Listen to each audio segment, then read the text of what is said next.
দর্শক, আজকে আমরা চলে এসেছি বেনাপোল থানার শার্শা উপজেলার পুটখালি গ্রামে। এখানে বিশাল আকৃতির কয়েকটি উট আছে। আপনাদের এই উটগুলো দেখানোর চেষ্টা করছি আমরা।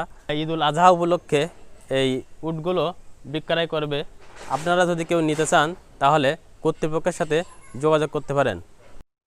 দর্শক, এই উটগুলো যিনি পরিচালনা করেন, এই পরিচর্যা করেন বা খেতে দেন, দেখাশুনো করেন, তার সাথে আমরা একটু বিস্তারিত কথা বলবো আর আপনাদেরকে বিস্তারিত তথ্য দেওয়ার চেষ্টা করব।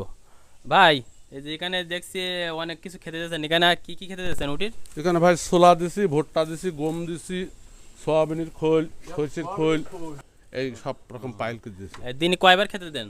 দুবার। এই উটগুলো কোথা থেকে আনছিল? এই চিটাগাংতে। চিটাগাং থেকে না?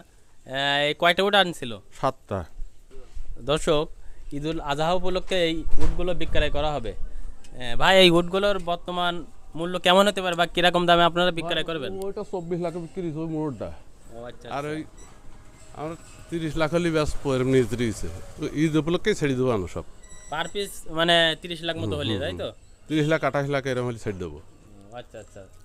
আমরা দেখছি যে এই উটগুলোর গায়ে লোম নেই, আসলে এই লোমগুলো না থাকার কারণটা কি? ভাই ও প্রতি বছর একবার করে পড়ে যায়, ও উঠে যাবে না, পড়বে উঠবে, বছর একবার করে পড়বে, সকালে আর দুপুরে। এই একটা একটা উট কি পরিমাণে পানি খায়? ও বাবা, প্রায় 2 কলসি করে খায়, কলসির।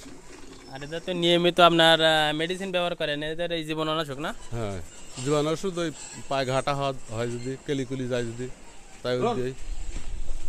দেখলাম এই ফার্মে কি কি প্রাণী পালন করে থাকে?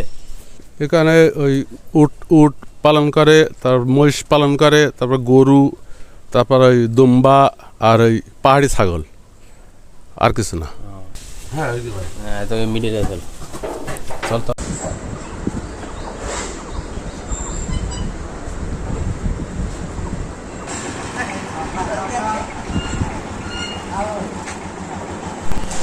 দর্শক, আজকের ভিডিও আমরা এখানেই শেষ করছি। সবাই ভালো থাকবেন, সুস্থ থাকবেন। আল্লাহ হাফেজ।